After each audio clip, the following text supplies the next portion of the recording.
waan habashaan nu goote. Jalqaba jaarraa 18 barri Amaarri jabaatte. Sababa bishinaatiif faranjiin gargaartee meeshaa ammayyaatiin Oromoo weerarte. Qawween Awurooppaan kenniteef jayna isaan gootee gaafa Oromiyaa qabachuuf abdii guutuun kaatee gara jabeenya jaboon anurratti duula bante. Mootiin Amaara Manzee 1813 kaasee akaakayyuun Minilik maqaan Sahla Sillaasee kan yeroo duraatiif Oromoo cabse. Naannoo Shawaa kaabaa godhatee qubsuma osoo hin dhaabin addaan weerara akka hamaa waggaa 34 qabsiisee walitti yeroo 84 duulee Oromoo irratti hamma du'ee dabrutti bara 1847tti. Nama miidhaa guddaa geessise nurraan seenaan hin dagatu gocha isaasa. Warri ijaan argan ni jiran gaafa san ilmaan nafxanyootaa ardhas waakkatan. Ragaa haqaa qabna baay'ee kitaaban kan alagaan barreessee hedduudha lakkoofsaan seenaa manguddoonnis dabarsan afoolaan. Barreessuun Oromoof gaafas ta'us rakkoo yoom soba tahee beekaa kan barraa'een tokko. Seenaan keessan afoolaa hin jiru ragaan jedhanii dubbatan guuttatanii afaan. Mee beekaati moo wallaala jennaan yoo itti garsiifne kan ijaan argan kan gurraan dhagayanii amanuu dandayan. Afaaniin dubbadhee irra dabruuf hin jenne dhugumaan dhiheessaa ragaa quubsaa kennee qalbiin na caqasaa seenaa soban qabne. Akkuma qara kaasee maqaa Sahla Sillaasee kan dura nu cabsee isa tahuu ibsee akkamittii fi yoomii ragaa dhiheessee gochawwan suukaneessaa isaa gattarreessee kan hin beeyne haa beekuuf itti himee barsiisaa tooftaa ittiin nu cabsan san lamuu karaa cufsiisaa. Akaakayyuun isaatu gochi isaa fafaa maaf gurri na dhagayaa Minilikuma qofa wal dhaalchisan aangoo yoom jarri nuuf rafa hunduu nuuf hinnaane nu haxaawanii lafaa kunoo seenaa isaanii amman isiniitti dhufaa. The Highland of Ethiopia kitaaba jedhu dubbisee waan Oromoo dhagayee baay'ee na dinqisiisee isiniifan hima irraa seenaa nama barreessee. Sahla Sillaaseef ergame biyya Bombaay keessaa lammii Biritaaniyaati harrisi maqaan isaa. Awurooppaan Habashaa gargaaruu mirkaneessee gargaarsi jaraa hima akka Oromoo balleesse. 1841 barris barbaachisaa ragaa qubsaa godhuuf dubbii naa jabeessaa.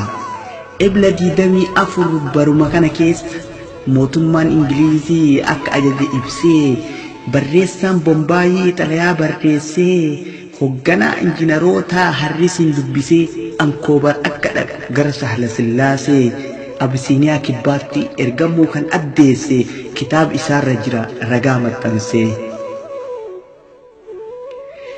Baatii 18 taa'ee isa bira faranjichi taajjabee gocha isaatirraa waan dhagayee fi arge yoom hambise irraa kitaaba guddaa barreesse iccitii Amaaraa The Highland of Ethiopia jedhee dura himeera.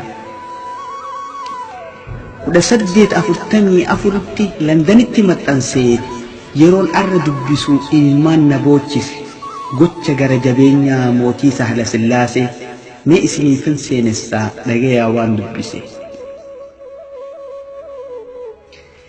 Waa'ee Finfinnee kaasee kitaaba isaa keessatti bobbaa boojiif saamichaa kutaa jedhu jalatti gocha waraana Amaaraa waan nama suukaneessaa akkana jedha harrisse dhugaa arge odeessa.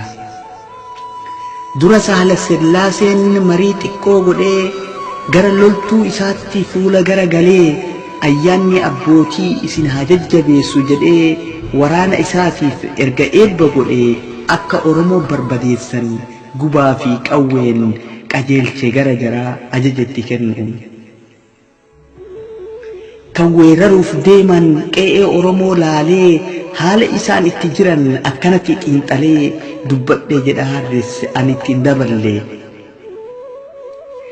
Loon lakkaawwamu dhibbaan marga dheedaa jiran balaa itti dhufaa jirtu tikseen quban qaban maatiin jaraa wejjisaa qe'ee keessaa dalagatan hidhatanii hin baane ittiin qophooyne isaan.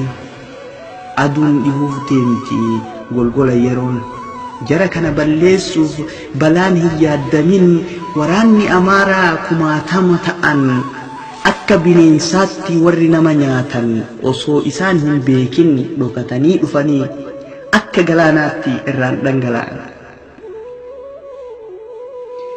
Dheessuu eegalan ummanni rifatee qawwee fi ibiddaan Amaarri weerartee kan dheessu lubbuuf ari'anii ajjeesaa midhaaniif mana isaanii gubuun barbadeessaa fagoorraa mul'ata bilbilli ibidda isaa kan naannoo sanii ifu waan nama dinqisiisaa aarri achii bahu waaqa dukkaneessa.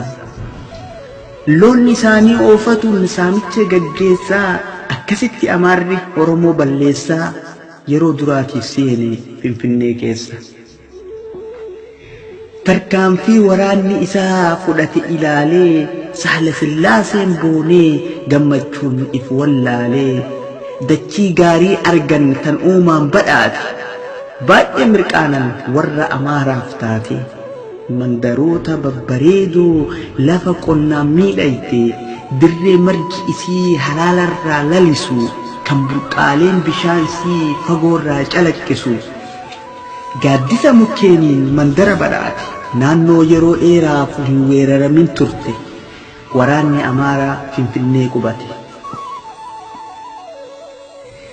Diinan nuti duulaa Oromoon tasuma hin yaanne Inxooxxootti baqachuufillee yeroo hin arganne qabeenya isaanii gatanii lubbuu hambisuutti baqatanii jara jalaa dhokatan bosonatti manguddoo dardara dubartii ijoollee osoo hin jedhin ija tokkoon laalee kan muka kore mukarraa buusanii nama ijaan argan cufa adamsanii haal duree tokkoon malee qabanii ajjeesanii reeffa ciisus qaama irraa muratanii erga biyya saamanii ibidda itti qabsiisanii walitti qabanii horii jaraa oofatanii bakkee fi qe'ee reeffa Oromoon guutanii faacha reeffarraa muratan qabatanii bahanii gammachuu injifannoo Amaarri lafa dhiitan.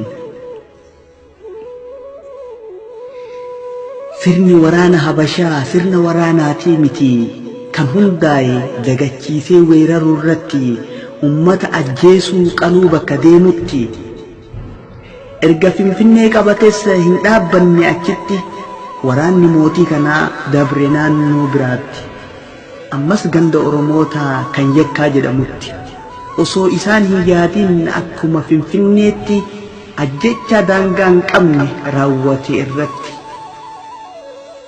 waraanni Amaaraa addaan faffaca'ee wal waamee dhufa dibbee rukutee hojii godhatee saamicha raawwachuu shamarran booji'ee horii oofachuu qaanii tokkoon malee sirbuu gammachuu.